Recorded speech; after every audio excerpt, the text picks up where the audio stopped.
Look at my dad real quick. We did it, baby. We did it. I love you. It's amazing. Amazing. I gotta go. I love you. Smoking to Joe Burrow. You really going this week.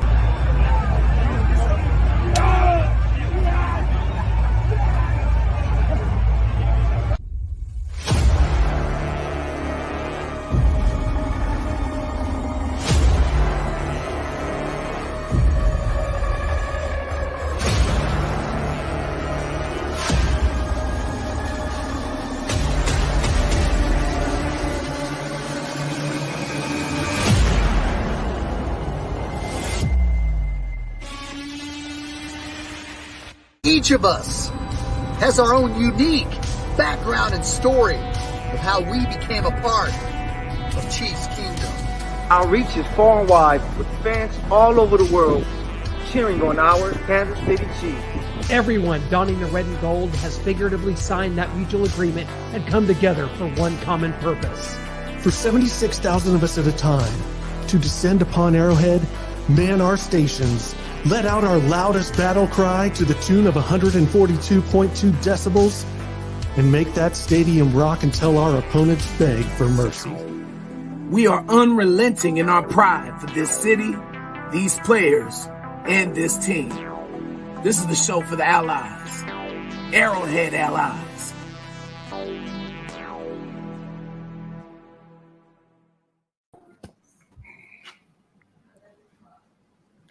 Welcome to Arrowhead Allies, ladies and gentlemen, boys and girls, Kansas City Chiefs, freaks worldwide of all ages. We have a very, very special guest today, none other than the one and the only Patrick LeVon Mahomes the first. Let's all give it up.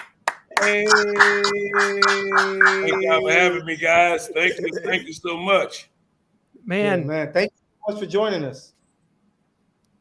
Brought back some memories there in the intro, Pat. It's great to have you. Silky P on Instagram. Hit him up. Follow him right now.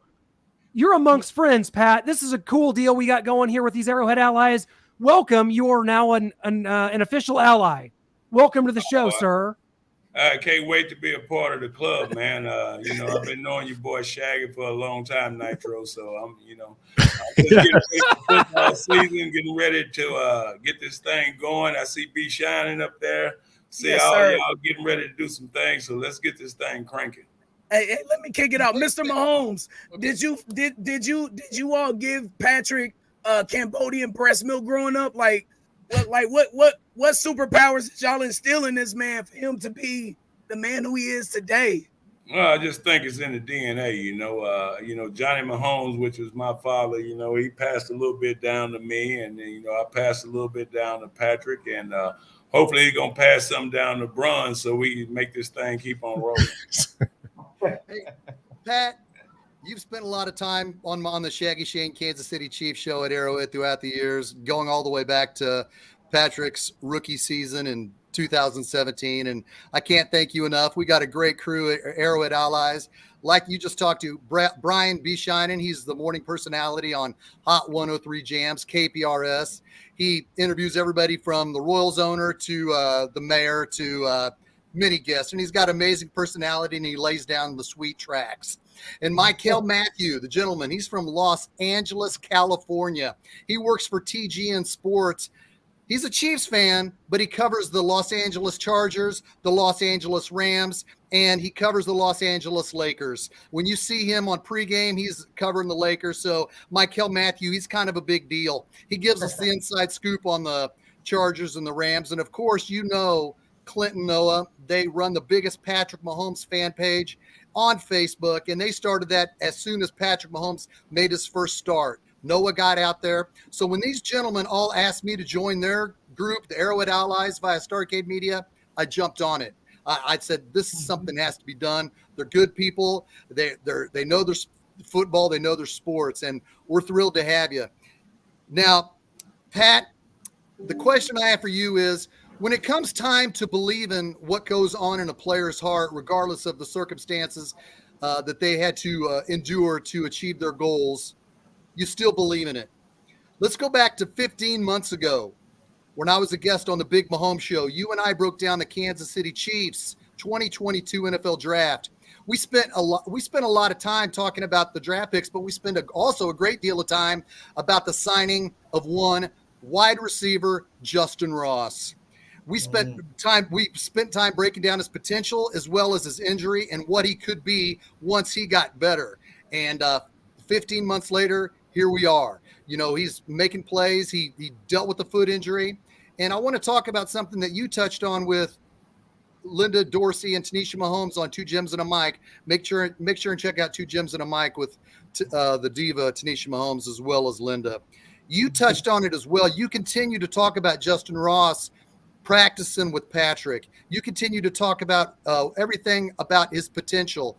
I'm still excited about Justin Ross because of his potential and what we talked about that day. You know, I went ahead and created a Justin Ross fan page, and you and Clay Windler were the first 2 members to join. We're up to 1,600 now, and I can't thank you enough for believing in the kid going back 15 months. Now, what have you seen from what you know now, from what you touched on with Two Gems on a Mic and knowing that he's been practicing with Patrick all offseason? How do you feel about what you've seen of Justin Ross in the first 2 preseason games, Pat? Well, what I see is a very explosive player. You know, a player that's is a great route runner, has an idea of what he's doing out there. I really thought he would have been great last year, you know, without the injury. Same thing. He'd have been a high draft pick if he wouldn't have had the serious injury in college. And I've seen him out working with Patrick, you know, Patrick throwing routes to him and watching the chemistry build and everything like that. And whenever Patrick starts to build chemistry with a guy, that normally, you know, leads to good things, kind of like the same way he did with Travis. So I'm expecting very, very big things. I think he's going to be a breakout player this year. I think Sky Moore is going to be a great player this year. I think they have some weapons. I mean, people are sleeping on the Chiefs, talking about the receivers and everything. But one thing I've said about, you know, Patrick Mahomes, my son, since he came into the NFL, I mean, I remember having a conversation with Travis Kelce after the first game when Kelce caught like 3 passes for like 39 yards or something like that, and he was a little down. And I told him then, I said, I can tell you one thing about my son. It doesn't matter what number you got on your back. If you get open, he's going to get you the ball. And I see Justin Ross as a guy that's going to get open, and I think he's going to catch a lot of footballs this year. Yeah, so Pat, man, my question for you, you know, seeing your son growing up, did you see any of that star quality with him, with his game? And, you know, what help, you know, how did you help him choose between baseball and football? Well, you know, I saw a lot of star quality at a very, very young age. I just chose the wrong sport. You know, I thought he was going to be a baseball player. Stuff that he did at a young age was pretty amazing. Even being a professional athlete and being around athletes all my life, the stuff that he was doing at a very young age, I thought it was going to transfer into him being a baseball player. But once he took that field his junior year and he got to play the quarterback position, and he realized, you know, the stadium is packed and I'm in control and everybody's, you know, looking at me and I got to go out here and lead this team to a victory. It just all clicked for him. And so even up to draft day, after his senior year when he got drafted, well, he was going to get drafted way earlier, but when he turned down the money to go in between the first and second round as a sandwich pick for the Diamondbacks, that's when it finally clicked home. And, you know, I had to pause for a moment, and he had gotten his truck and left, and he was headed to Lubbock, and I called him on the phone, and I was like, hey, are you sure? And he said, yeah, I want to try this football thing out. So I'm like, all right, we'll turn around and come back. You know, I'm going to take you to the campus, and, you know, we'll talk about it on the way there.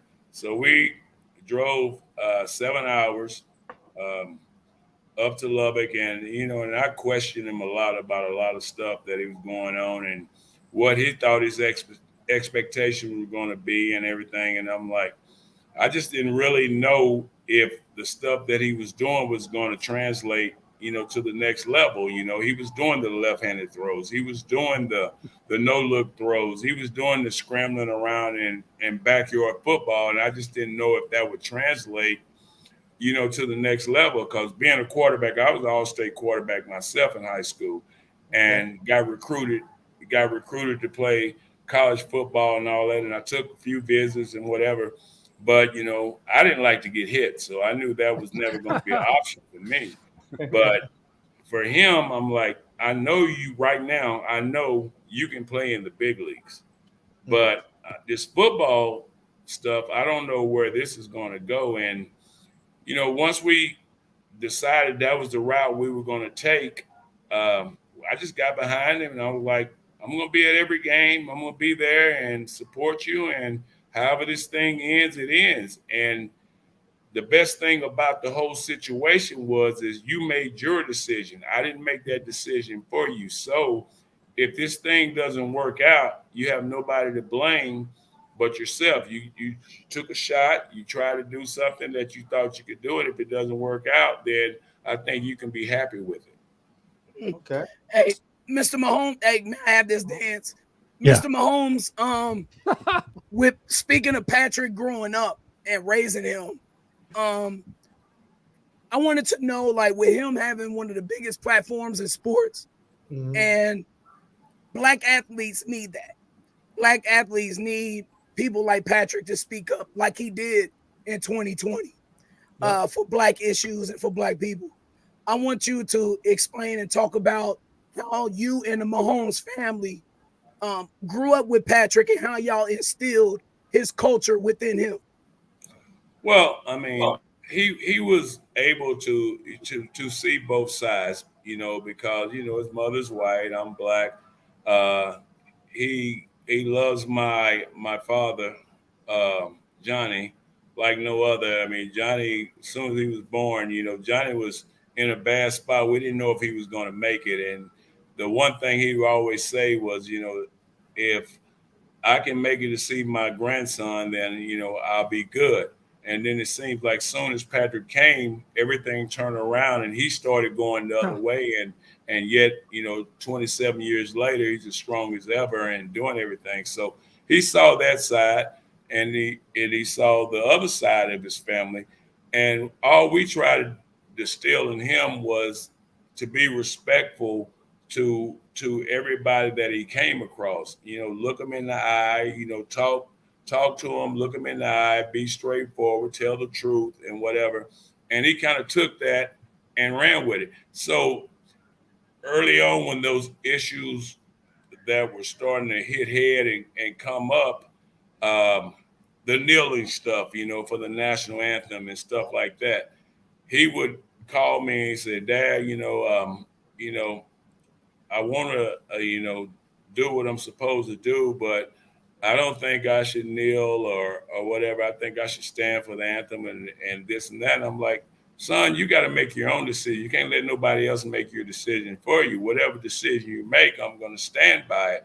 And so he chose to stand and do that. He chose to talk about the issues with, the people that were getting killed or whatever, and those situations and all that. And I just kind of let him go with it. Make your own stance. Just whatever you're going to do, be 100% behind it and stay with it. And anything else we can deal with. So he's always done that. He's always been a stand-up type of guy. The only thing I ever really asked him about this whole situation with not only the Black Lives Matter and all this other stuff, I asked him when he come out for the draft, was he ready to lead grown men? And he told me, he said, what does that mean? I said, well, if Michael Irvin comes back to the huddle and he goes, hey, I got a wife and kids to feed, you got to give me the football. What are you going to say? And what he told me was, he said, I'll tell him, well, if you get open, I'll get you the football. Other than that, just run your route. So once he said that to me, I knew he was ready to lead grown man. And he's taken that into every aspect of his life, as far as if he believes in something, he's gonna stand up and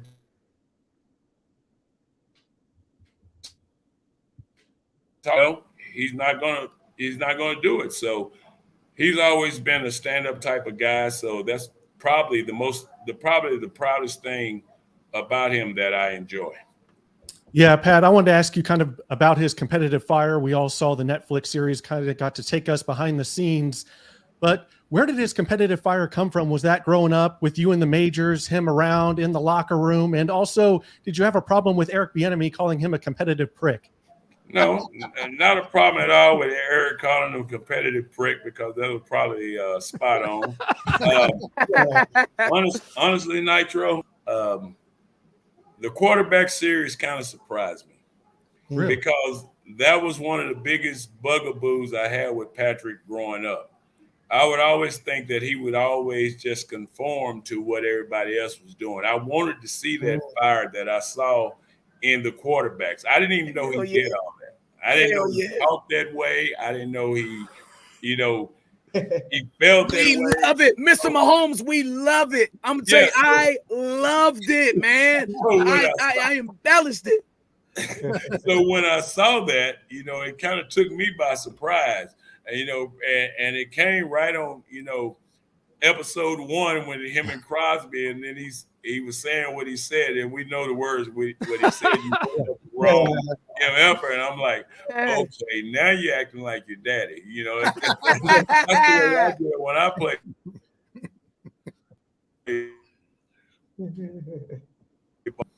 I don't know. I know where he got it from, but I had never seen that before. Oh, speaking of acting like his daddy, please talk to me about Silky P. Please, I need to know the story on Silky P. Let it go.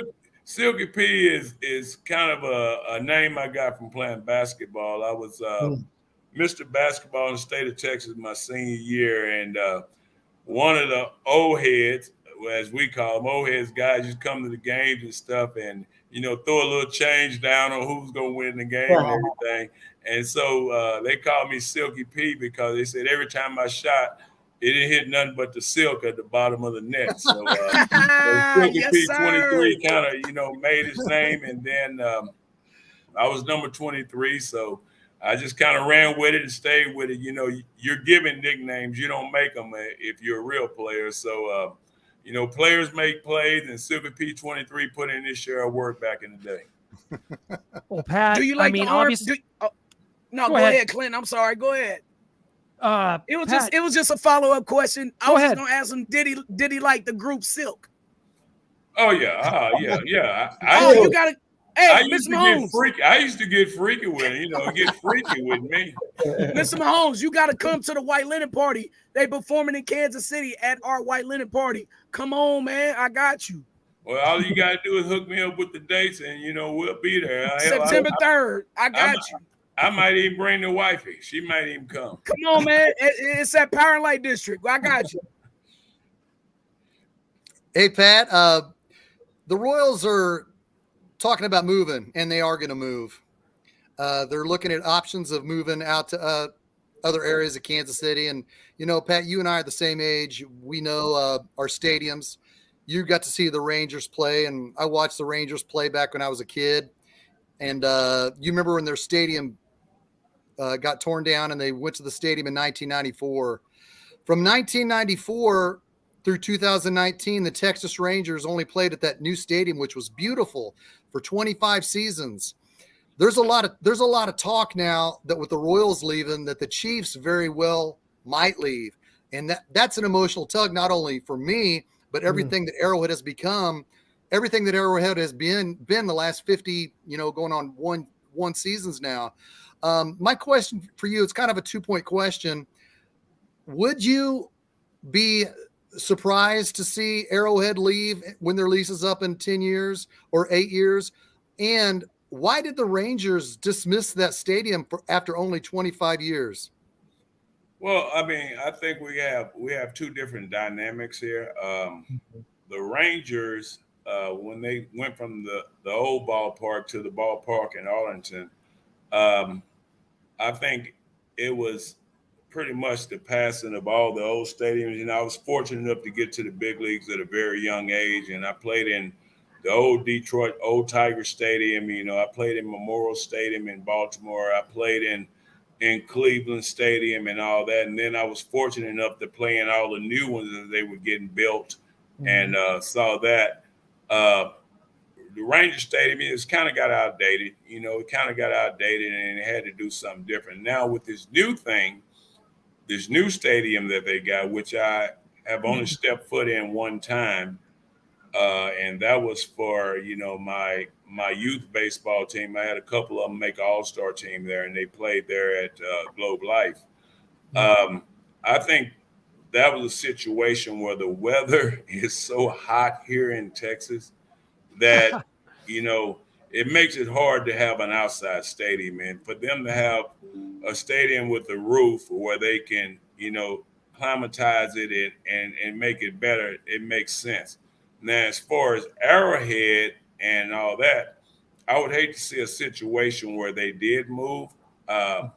It's going to be the same there regardless, because you get all the seasons there at Arrowhead. So you got the summer, and then you got when we get in the playoffs and it's freezing cold, but that's to the Chiefs' advantage, and I like that. Kauffman Stadium has always been one of my favorite stadiums to ever play when I was in the big leagues. So that would be tough. That would be tough for me too, for them to move. But you know how it is now. Everything has to be bigger and better, and the bigger and the better is, the more revenue you bring in. So I would hate to see them, either one of them, leave where they're at, because there's so much history and so much background and relevance there. But in the other hand, I can't understand, because if you're in the business, you're trying to make money. Right. Facts. Silky P, I'm not sure if you're on social media, Twitter, Instagram, but there's a lot of beef going on between a lot of fans when it comes to Chiefs Kingdom, especially the Cincinnati Bengals. So like, you and your family, do you guys hear about any of that? Does it get back to Pat? And you have to tell us, how was it smoking on that Joe Burrow, man? Smoking on that Joe Burrow. Well, it gets back. It definitely gets back. And being a former athlete, I was always one, to always clap back. And whenever beef was on, that made me better. That made me want to be better than what I thought I was.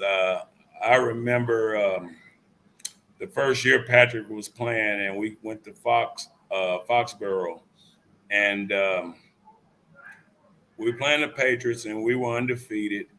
And Patrick was sitting on the sideline. He was talking to me and my son Graham, and I remember Tom Brady coming out for pregame warmups, and he was jumping and bouncing, and he's yelling some words that we can't say on this podcast and stuff like that. And yes, you can. Internet.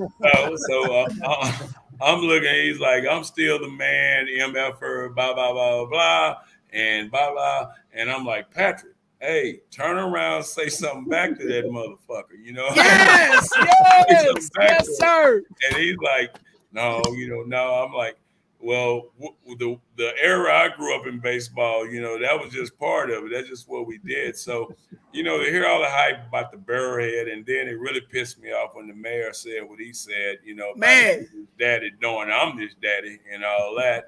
Yeah. And, so I had called Patrick earlier that week, and I told him, I said, hey, you better be on top of your game. I'm bringing some damn cigars. And then as soon as that game over, after we beat him, you're going to light up and you're going to smoke your cigar and talk some shit back to him. Yes, sir. Yes, sir. It got to the point where I think I had a few too many cocktails up in the suite, with that nerve-wracking game. And then next thing I know, my daughter-in-law was telling me to light that shit up, and I started trying to light it with a Bic. I didn't even have my flame. Yes, Brittany. Yes. And so then I get downstairs, and old boy jumps out at me and asks me what I was smoking on. So then after that, it was just off the top of the head and talking shit and smoking. So. Shouts to Aaron Ladd for that question. Yeah, my boy Aaron Ladd, KSHB 41. Yeah, it was a hell of a question. He caught me at the right time. That's what it's all about. And I've got to go kind of a little bit in the way back machine here, Pat. Last offseason, Chiefs get rid of Tyreek Hill, and I had to know kind of your initial thoughts on the most dynamic, explosive weapon on the offensive side, other than your son, a skill player, Tyreek Hill, being traded away, and your initial thoughts to hearing that. Love Reek. I was very shocked, stunned. Patrick was keeping me abreast the whole time during the situation, which he normally does with moves they make, during the off season and moves they're going to make and stuff like that. I knew that it was a big loss, but I wasn't worried in the fact that I knew that it was gonna make him a different quarterback. He was just gonna spread the ball around a little bit more. And I knew they could be successful as long as they played, decent defense. I mean, it doesn't have to be great. If they're playing decent defense, he's going to move the sticks. He's going to put points on the board. So it's just a matter of, can we score more than the other team? And I had a good feeling that we could, as long as, Kels is there. We brought in Juju. We brought in MBS and some other guys. So I knew he was going to have some weapons, so I wasn't worried that much. I was just, it's a big difference when you got a guy that could take the top off like Tyreek could, who could take a 10-yard play and go 60, 70 yards with it. But I knew he was still going to, make some plays. I just knew it was going to be a little different. Okay. Pat, life is all about seizing opportunities and going on that journey. You've been on one now here in Kansas City, being a part of the Kansas City community, people embracing you, your whole family, Patrick and Brittany, the two kids, Sterling and Bronze now, of course. I mean, just talk about how your life has changed since this all happened. And all of a sudden your son's playing college football at Texas Tech. The Kansas City Chiefs trade up to number 10 to get Patrick Mahomes in the 2017 draft. And all of a sudden you're along for this ride too, and you've been a part of this community. People have embraced you, and just what your life has been like over the past 5 years. Well, I mean, first of all, number one, my career never existed. No, I used to always use the line that I'm Googleable, and now they always say, everybody comes up to me and they said, "Are you Patrick's dad?" And I said, "Well, that's what his mama said." I said, "We did the work, so it's a possibility that I could be." So I lost my name, but yeah, I became an even prouder father. I planned Patrick from the beginning. I was hoping he was going to be a great athlete, and it's always a pleasure to raise a good young man, a kid that isn't like everybody else. Not so much about his athletic ability and all that stuff, but the way he treats people and the way he goes about his business is probably the thing that I'm most proud of. And it's been a crazy ride, man. I always thought he was going to be a star. I just never in my mind envisioned that it would happen as quickly as it happened. Mr. Mahomes. Go ahead, Shaggy. You got it, Shaggy. We believe in Patrick. My daughter got me this mug 5 days before his first NFL start. Well, she got it for Christmas.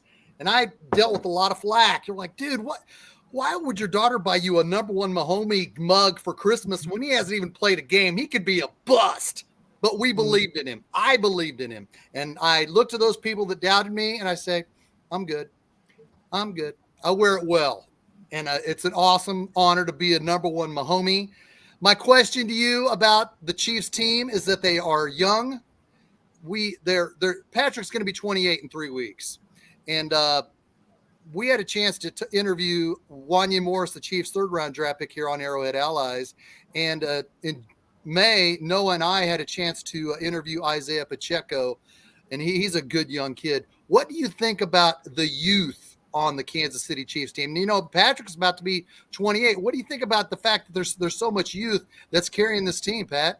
It's exciting, man. I mean, Brett Veach is doing a hell of a job every year with that draft and with free agents and with undrafted free agents. And actually, Brett Veach was probably the first guy that I met from Kansas City doing Patrick's pro day and some of the other stuff. And I knew he was all in on Patrick, and I knew Patrick had a good chance to get there. But to see, these young guys come up and grasp the system so quickly and just fit in and act like they belong there is a great sign. I mean, people ask, is it a dynasty or is it going to be a dynasty or whatever?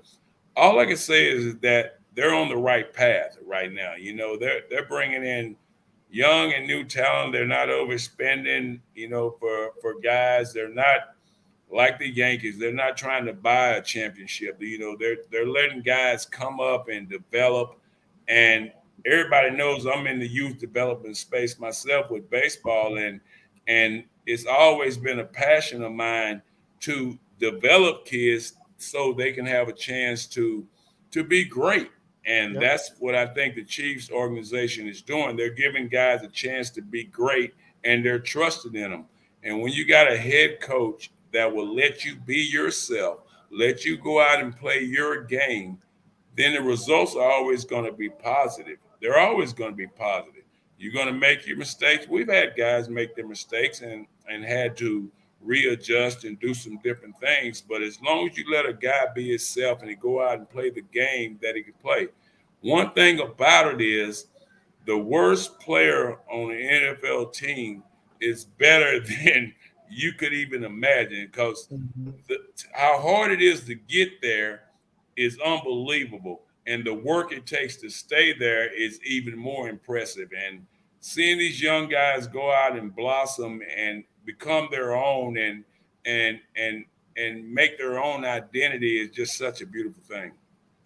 Hey, Mr. Mahomes, I gotta ask this question. I gotta squeeze this in.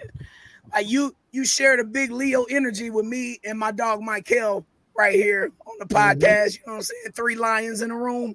But with that, with family, I know we are really emotional and we are really close to our families.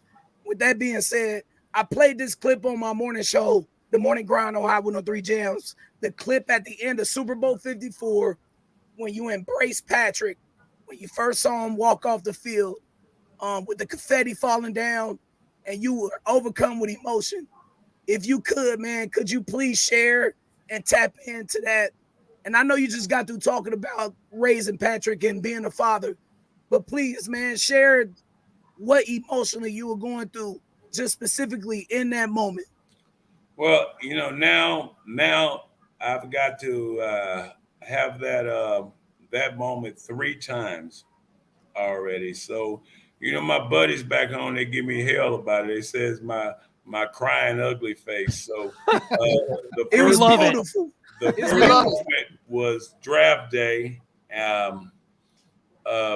when he got drafted by the Chiefs, and realizing that all the hard work and sacrifice that he had put in had come to fruition, and that he was going to get a chance to live his dream to play in the NFL.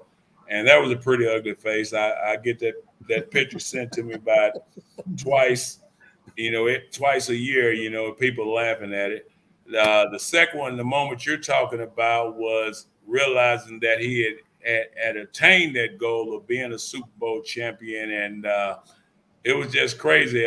Me and LaTroy Hawkins was in the stands when the comeback was happening. And I remember him turning to me and he's going to do it. He's going to do it. He's going to win this thing. And him finally winning it, it just all hit at one time. And then last year, after losing the Super Bowl, coming back and, with so many doubters and so many detractors and people saying that he wasn't going to be able to do it, and to get it done there, and with the ankle injury and gutting through it, because I know about injuries and his pain tolerance is way higher than mine. And for him to, gut it out and get that victory, I just had to tell him, man, I'd never seen anything like it. I mean, he was just different to me. I mean, and that's what I told him. I said, you're different. I've never seen anything like you. And it wasn't because he was my son. It was just like, I compete. We all compete at the highest level of whatever we're doing, whether it be a podcast, whether it be whatever. We're going to compete to be the best at whatever we can do. But to grind through that type of stuff and do what you need to do to be able to get out on the field and then to go out there and succeed. It's just such a beautiful thing, and I know what it meant to him, and especially with his daughter being there for for the first time, his son being born at that part of the season, even though neither one of them will probably ever remember it. It just was something to see, and I was just glad to say that I was his father. And I wanted to go ahead. You got and so Pat, I wanted to talk about, just the dynamic of fatherhood when it comes to you, from your son being your baby boy, growing up to be the superstar player that he is. We all saw, LeVar Ball and everything that, people were trying to scrutinize him on the type of father he loved. But you show that same type of love and passion towards your boys. I want you to talk about that, just seeing him growing from that baby boy to this superstar player. And then with you both of you guys being very competitive, you talked about you being Silky P because of the basketball court. We all know that Pat can get on the court and do some things. Who has won the last shootout between you two? Well, I mean, basketball, I'll still spank that ass. Yes, sir. Football, yes, sir. Football. I'm going to give him the nod. Baseball, I was better. Golf, I used to whoop his ass all the time, but now the last 10 or 12 matches, he's been tearing my ass up. But as Shaggy will attest to, it's his time. You know what I mean? It's his time, and that's why, I'll do shows with Shaggy. I'll do shows with you guys. I'll do shows with other people, but I never ever want to take the shine off him because I think he's earned that shine, and I don't want to be the fact. Yeah, his daddy played professional sports, but that has nothing to do with how he became who he is. I mean, without all the hard work, going to the baseball stadium, seeing how professional athletes, worked, what they did to be successful, and one thing that is really, I think, undervalued is what Alex Smith did with him in the year that he had him. In the year that he said, "Hey, I'm gonna be at the field at 5:30. If you want to join, you can join." And teaching him how to be a professional, teaching him how a professional quarterback rolls, is one of the things that I think is underappreciated. And I think Alex and myself personally, before the season, after the season, telling him how much I appreciated, what he had done. So with me, there's been, it takes a village, to make it, and he's had a lot of good coaches, a lot of good folks in his life that have been very instrumental in making him the player that he is. And he's taken what he can from each one and used it to the best of his knowledge. And, some things you have to weed out, some things you don't. But I think he's doing a great job of, just being himself and listening and taking in what he can. Last thing here, Pat, before we get you out of here, we can't thank you enough. You've been so gracious with your time here tonight on our Arrowhead Allies program. We weren't going to ask this, all five of us, we weren't going to ask this, but it's in the comments a lot. So I'm going to throw it out there. Feel free to say pass. I don't want to touch the topic, but people want your thoughts on the Chris Jones holdout. If you don't want to touch it, I've got a different question to end. Well, I mean, it is what it is. I mean, football is a business. Do we need Chris Jones? I would definitely say hell yeah. I mean, he's the Patrick Mahomes of the defense, and and I've met him several times, and I think he's a great player. I understand his side. I understand the Chiefs' side. Hopefully, they can get together and get something worked out. Hell, Chris is one of my favorite players. I mean, I want him to be a Chief, but there's a business side and there's a football side, and you got to find something in between that works, and hopefully with my faith in Brett Veach and the Chiefs organization, I think we're going to make it work. Excellent. Hey, Well, Mr. Mahomes, you a real one, and you like your chicken fried hard. I already know. You a real one. Oxtails, and chitlins and all that. There you go. Hey, Pat, thank you very much for joining the Arrowhead Allies. We'd love to have you back later on throughout the season. Please give Trisha our best and tell her we're looking forward to seeing you guys maybe at a Chiefs game this year. And, man, I love you, Pat. Thank you for joining Arrowhead Allies. Hey, man, anytime, man. Y'all just let me know. I'm here. I'm ready to go. I won't be at as many games this year. I'm, the old boy, he ought to have his feet wet now. He ought to know what he's doing. So, I got some other things that's coming through the pipe right now that I'm trying to, tighten some ends up on. And I might even be calling up on y'all to come on the podcast and help me share some stuff and keep me up to date with all the football stuff. But thank y'all once again. Anytime. Man. Thanks, Pat. Sure, absolutely. It was an honor. Definitely. Thank you. Doubt. Take care. That was cool.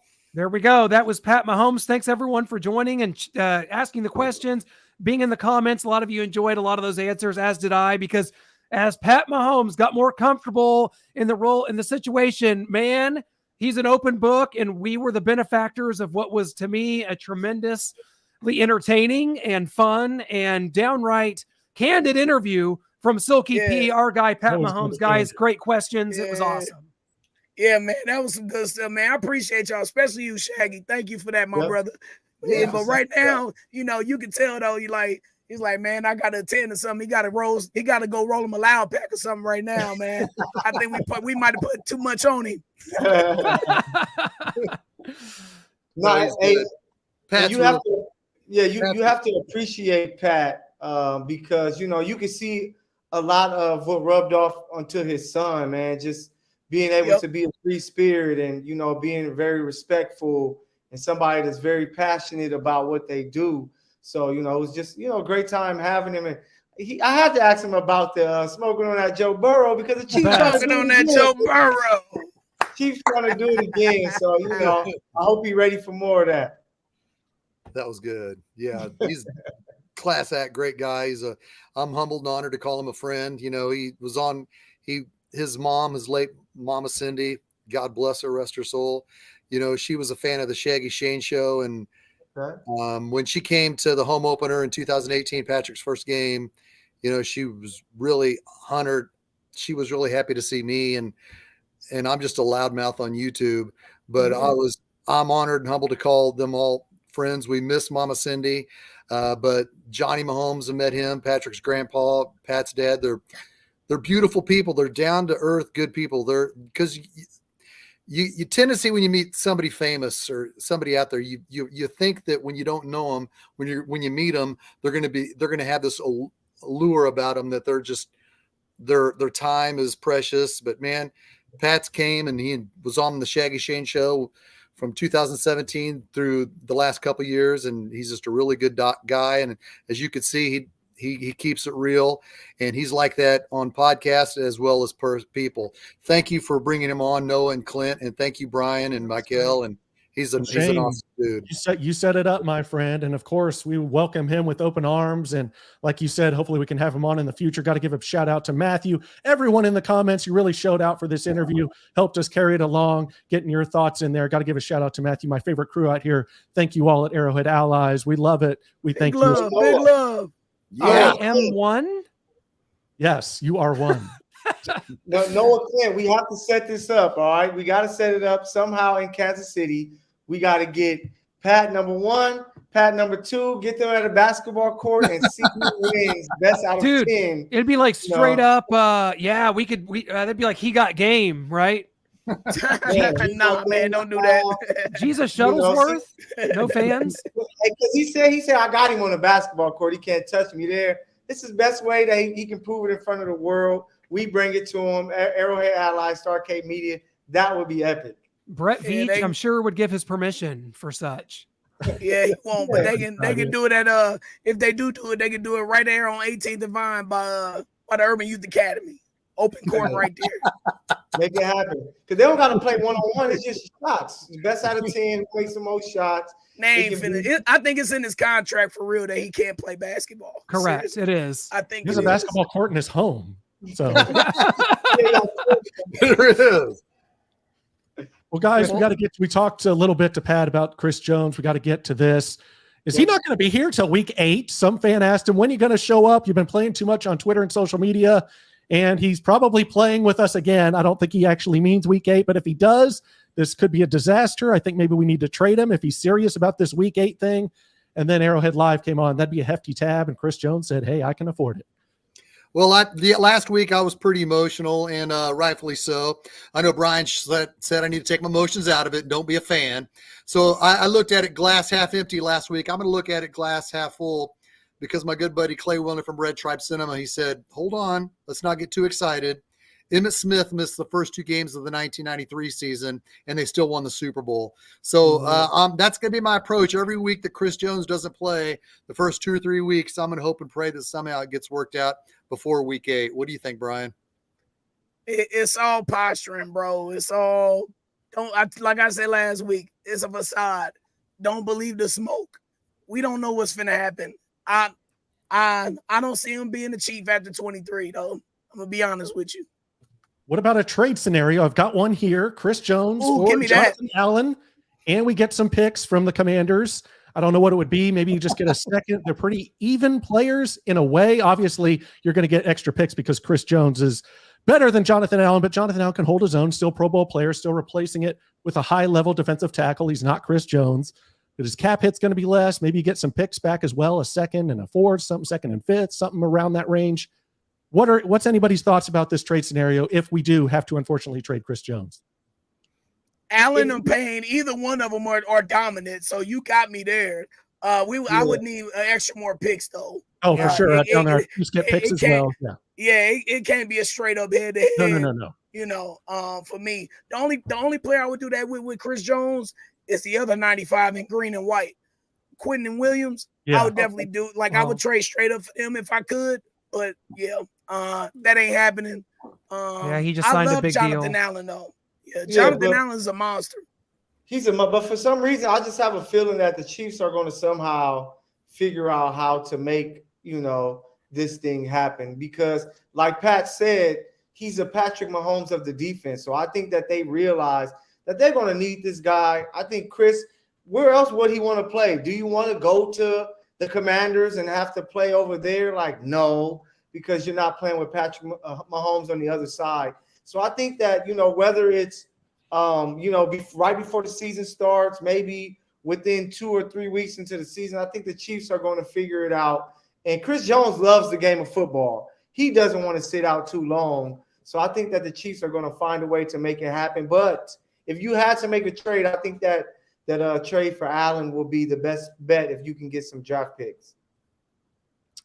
Yeah, I'm open-minded. Well, I got to digest that. I think if it happened, if that trade specifically happened, we would have to get a first-round draft pick in return. You might be able to. You might be able to squeeze it out of them. I mean, little tough. I think you might be able to squeeze one out. I don't know. That's a high draft pick, Washington.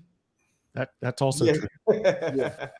You're gonna have to throw in a 1. Whoever, if God forbid we trade Chris Jones, we got to get a 1 in return somewhere. We can't do it for peanuts like Marcus Peters, like I talked about last week. Yeah. We got to get a number 1 draft pick for Chris Jones. If God forbid, that's the road we're going down. Yeah, it's been a strange road. It's not something that I foresaw getting to this point, and it's sort of playing out like a movie, like a Michael Bay film, if you will, as we look back to last week. And there's some funny gamesmanship, and let me just tell you, like, I'm not saying that we're some great friends with Chris Jones, but we had a chance to spend some time with him in Miami, and he's just one of those people like that you grow up with. It's just like he's the funny guy that you just like, no matter what, he's got a joke for it. He's hilarious. Mm-hmm. He's affable. He's everything he says. It's almost like nothing serious around Chris Jones.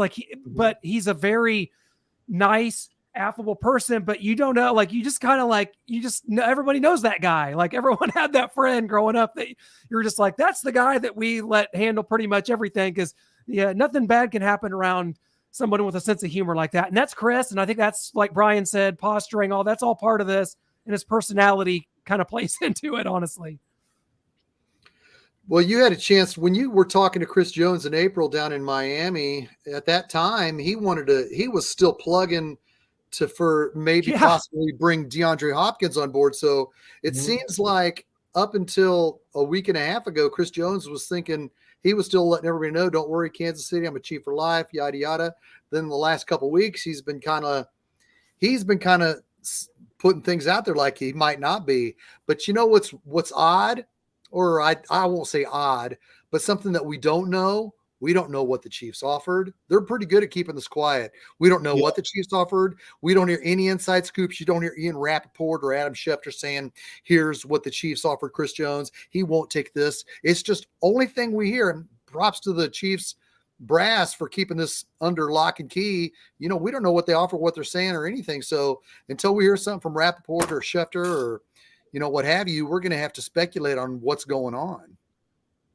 Yeah, we got this comment here back from Matthew. Veach has already said he'll not jeopardize the Super Bowl caliber team and organization for one player. I'm afraid he's gone soon, but hope not, just like Brian was saying. That's what it comes down to, fellas. We like that. I just that's how I think. That's where my mind goes. If you're not Patrick Mahomes, Kelsey's he's on a discount. Patrick's is on a discount. Yeah. Patrick's on a discount. Everybody is taking a discount. And so Chris Jones, he might be at this time in his career, like I said last week, your leverage of that is at an all-time high. Yep. With us winning the Super Bowl, us beating the Bengals because of him having a big part of that, and we all saw it. His leverage ain't gonna be higher, man. He got to strike while the iron is hot. Period. And Veach might be looking at it the same way Pat Sr. is looking at it, like, hey, as long as the defense can get enough stops, we have 15, we should be able to beat anybody. So maybe he's like, man, I cannot force this money because we have talent there that I want to keep, and I do want to build a defense around you, but I cannot, mess up the future of this team because I'm paying you all this money, just like Tyreek Hill and the Chiefs decided to make a move. So it's going to be interesting these next I think after this preseason game this week is when we're really going to see what's going to happen with Chris Jones. I think what makes it worse is that we're all knowledgeable, and there's a lot of Chiefs fans who, like I said last week, you look down the road, okay, they're going to pay Tyreek. They probably won't have to be able to pay Chris Jones. Well, if you don't pay Tyreek, then you're going to definitely pay Chris Jones. Okay, you're not going to pay Chris Jones. Okay, so now we're looking down the line next year. Are you going to extend Creed Humphrey? What if Creed Humphrey wants the top center money? What if Trey Smith wants the top right guard money? What if L'Jarius Sneed wants the top cornerback money? What if Nick Bolton wants the top linebacker money? There's going to be a time. Brett Veach is great. We trust in Veach. We love Veach, yada, yada. But there's going to be time when he's going to have to give somebody a massive contract that they deserve and that they earned. I feel like Chris Jones has earned that. But if it's not going to be Chris, and if we're going to trade him for, this hypotheticals that Noah brought up, when and who is going to get, Brett Veach gave this guy what he felt it was worth, and that all made sense. That is my point. What do you think, Noah? Yeah, I mean, like you said, I think it's going to be just the cream of the crop. And if they don't want top of the market, Chris Jones wants top of the market. Tyreek Hill wanted top of the market. I think that's going to be a problem for the Chiefs if it's not Patrick Mahomes. And I'm Travis Kelce. I mean, I don't think he is going to demand top of the market. He's going to play out his contract and probably be gone here within the next 3-4 years. He's wanting to get to do the Hollywood thing, into the entertainment. So I think that's kind of where we stand, that they're just not going to pay top of the market. There's going to have to be a meeting of the minds. Chris is going to have to come down a little bit, even if it's a few $1 million a year. I think the Chiefs might be able to meet him there, but this $30 million, the Chiefs are just like, we can't do it. So we've got to figure out a way to meet in the middle, Chris, or we'll see you when we see you, and then it's goodbye. So we just have to look at I think we just have to look at what the Patriots did, with the run with Tom Brady. They were always like, hey, we can't overpay people. If like Brian said, if our quarterback is taking a cut and then he's the guy, you're going to have to find a way to do the same. If not, we're going to try to build through, the draft and find a player to replace you and so forth. So I think that, Chris Jones just has to figure out what means more to him. Is it really the check? Is it like, man, I want every dollar I can get? Or is it like, you know what? I want to get as much money as I can from this deal, stay here, and continue to win Super Bowls to where maybe I can get different brand deals that make up the money I'm missing out on the contract. Oh, Yeah, look, the good point preseason there. game. Yes, and now we've got highlights from the preseason game. You see Justin Ross here, Mahomes jumping out of bounds, trying to get it back to MVS. I blame MVS for that. Justin Watson with a nice touchdown here. Mahomes right over the defender into the arms of Justin Watson. And then Shane Buechele connecting with Rashee Rice here down the sideline. And can I give a shout out? Bolden, right, Michael? Yeah, can I give a shout out, man? Just watching that game, watching it a couple times, watching Rashee Rice. The guy looks a lot like Anquan Bolden to me. For some reason, he just gives that. I remember Bolden being a Florida State football fan, seeing Bolden in college, then coming to the Cardinals. I'm just like, man, Ray Rice looks so similar to him with his play style. So I'm like, if Veach was able to get a guy like Anquan Bolden in the second round, that guy is amazing. Well, this was all out dominance, guys. And I'll tell you, my takeaway from this was that the Arizona Cardinals uniforms are horrible. You tripping. God, they look terrible on television. When did they change their color to freaking maroon? What team was this out here? This is the worst uniform I've seen in the NFL. This is terrible. You tripping, Clint. This is unbelievable. Look at this. They look good. They look like what the Cardinals. Is this? It's the Cardinals. They look it's a good. different color than the Cardinal on their helmet. This is trash. 5 trash cans out of 5. Oh yeah, you big tripping, man. You just gotta swag it out, dog. Cardinals look good. They took all those unnecessary stripes off. Cardinals look good. They all will. Someone better agree with me in here. I'm leaving right now. I mean, I don't like the Cardinals jerseys. I don't know if I'd get it animated. I don't know if my voice can reach those levels. True. But I will join you in saying that I'm not a fan of the Cardinals jersey. I'm not a fan. It looks like I don't care for the Arizona across the front. Yeah, it's so plain. Yeah, now that's too big. It's too big. That's Nike kind of doing what they do. But if they shrink that on there, now that was one of my critiques. If they should have put the Arizona flag on the sleeve or somewhere, they could have did that. They could have got freaky with it like that or something. But again, it's way better than what they had. Those are great uniforms. Like the no striping is bothering me. Just all this maroon. Sucks. Tom Hood agrees with Cardinal us. Red. It is Cardinal What is red, Cardinal bro. red? Did you see that? It's a different color red. Bayside Tigers, who had maroon, at least had striping. The Bayside Tigers had better jerseys than the Arizona. They did.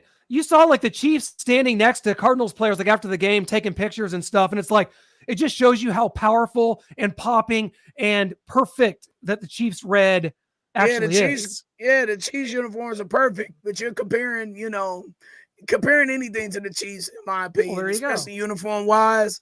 There's no comparison. Cardinals look good though. Well, guys, is Justin Jefferson? I think we can all agree Justin Jefferson's the best wide receiver in the league. Yeah, he was number 2 in the top 100, so I guess. Okay, is Sky Moore as talented or more talented than Justin Jefferson? No. Okay. Close. Cut it out, man. Let's find out who is more talented than Justin Jefferson. Let's hear from Ryan Clark. George Pickens is much more talented than Justin Jefferson. Really? Justin Jefferson understands everything about playing the position, stems, leverage. He can catch the football in all kinds of awkward positions. He's a savant of the position. He had to learn to play the position because he was a 2-star, right? So he had to understand that. You had a brother who was the starting quarterback at LSU. George Pickens is an absolute freakazoid. A monster, a beast. Like ridiculously talented. He can do every single thing you ask him, and he's mean as hell.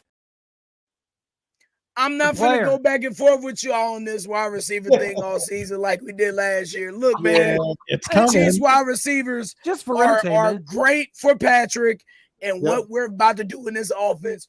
Who says that George Pickens or who says that DK Metcalf could thrive in this offense? That is a completely different form of a receiver that haven't even been implemented in this offense. Juju was the only thing closest to them, except he's a lot slower. But you saw he was one and done. Who said it's no one and guarantee done that who those led guys? the Chiefs in receiving last year. It's no guarantee that those guys will flourish in this offense. No doubt about it. They're great wide receivers, great athletes. But man, look, we got 2 Super Bowls, fam. Y'all still talking about the wide receivers. Well, we got to talk about something. I said it last week, guys. If we want to sit here and talk about and throw a party and drink beer off Noah's Lombardi trophies every week, we can do that. And I would love to do it because I live in the glory days. I've said it and we'll say it all year. If we're going to provide any entertainment for this audience, there's going to be some minutia. There's going to be some getting into the weeds. We're going to have some disagreements. Otherwise, what the freak is this? Noah, I'm dead ass serious right now. Hey, Noah Clint, you guys are right. Okay, I'm gonna tell you guys this. You guys are right. Of course, George Pickens is better than Sky Moore. I just don't think that. I don't think that the fit was perfect. That's why the Chiefs passed up on him. They got Justin Ross, who's very George Pickens-like, that they're hoping can emerge and be something. But you guys got it right. You know, as long as Sky struggle, I'm pretty sure we're going to hear it, Brian, all year from these two. We're not even into year 2 yet. It's just a kind of a entertaining thing to see because George is a guy that I followed since 2020, fellas, at the University of Georgia. When I sat in the press box, talked to Georgia media members, and I said, you know, we had McCole Hardman at the time, Georgia player, and I said, would you take McCole Hardman for George Pickens right now, a current NFL player? And he looked at me like I was, you know, like on fire, and he said, absolutely not. That's how much of a freak and how much I followed George Pickens since the 2020 season. In 2019, he led the team with 700 receiving yards as a true freshman at Georgia. The guy is a freakazoid, Ryan Clark. And I think it's just interesting to look at other players compared to this is not necessarily an indictment that we hate Sky Moore, that his career is a failure. We'll just see how things play out. Like I said, Brian, we got to talk about something. Well, yes, the Chiefs can't get everything right, man. No one does. We know. No one does. One thing I want to touch on is the first 2 games that we haven't touched on yet is I'm impressed with the tackles, Donovan Smith and Juwan Taylor. Yes.